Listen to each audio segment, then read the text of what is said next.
Other side of Manchester City, Paul, big rumors of Pep Guardiola signing a 1-year extension and staying on with the new director of football happening. What are your thoughts on that? Were you expecting this? I think it's massive for Manchester City, and I think it's just typical Pep. I think it's a very, very clever move, and I think it shows his loyalty. It shows that he's still got the hunger. Said before last week, didn't we? He said that Pep's time at Manchester City will come to an end when he wants it to, and I just think with the noises surrounding Manchester City at the moment, we're always talking about these charges that are looming over the club. There's, for the first time in a number of years now, Manchester City are not the bookies' favourites to win the Premier League. Whether it's that Rodri's not playing, that they're just not quite hitting the peak at the moment. There's a lot of questions asked about Manchester City at the moment. Listen, they've played 5, drawn 2, and they're sat, second in the Premier League. But there's just something that just doesn't feel right there at the moment with Manchester City.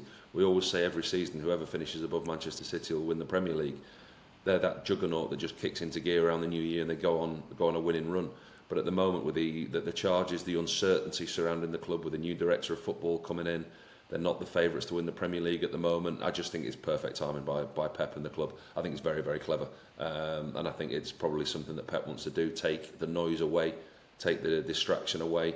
And because, listen, we've talked about it on here as well, haven't we? We've talked about Pep's future. When's Pep going to leave? Is Pep leaving at the end of this season? What's going to happen at Manchester City? Should Ederson go? Should De Bruyne go? Should Pep go? Is there a changing of the guard?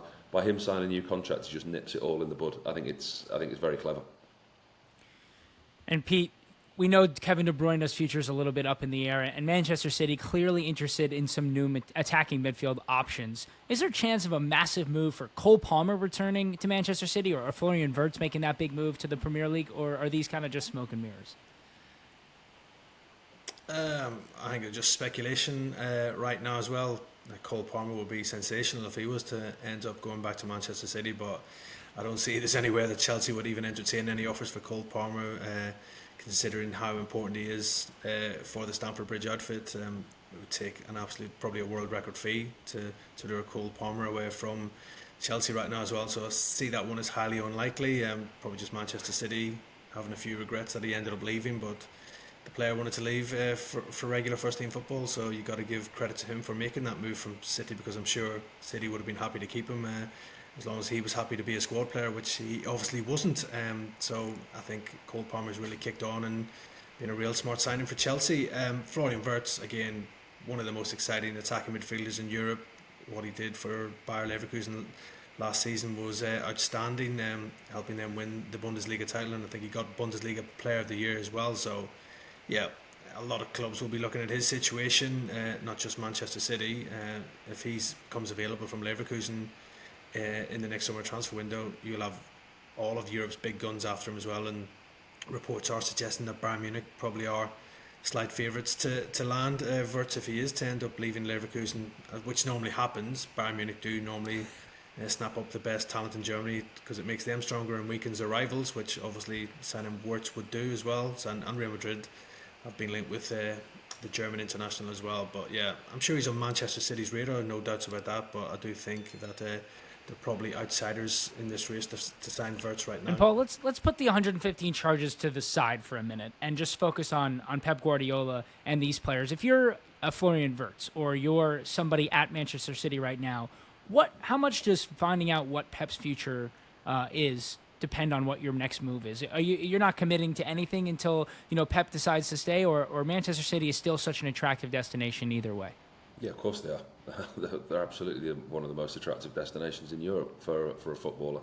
You look at the level that they compete on, you look at the stability of the club, you look at the financial backing that the club's got, competing regularly to win the Champions League, not just to be in the Champions League. They want to win the Champions League every year. They're the favourites to win the Premier League every year. We go on about saying that the Premier League's the best league in the world. They're the favourites every year to win it, regardless of who's in charge of Manchester City. Listen, the Pep factor is there. He's got a great relationship with certain players, and there's players that will, in world football, will want to go and play for Pep Guardiola. But also, without Pep Guardiola, Manchester City is a big enough pull now on its own.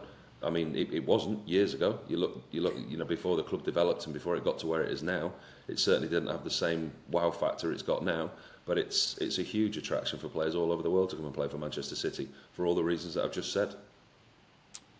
And Pete, we continue to talk about potentially finding a Rodri replacement of some sorts in January. Samuel Ricci is the most recent one linked with that. He even made a comment about it where you're in the best place if you're getting linked with clubs like that and you just keep working hard. What are the chances of Ricci making this move in January?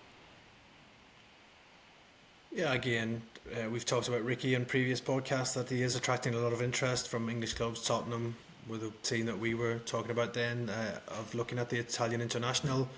Yeah, he's done really well for Torino and broken into the Italian national team as well. So it's no surprise that some of Europe's top clubs are looking at him.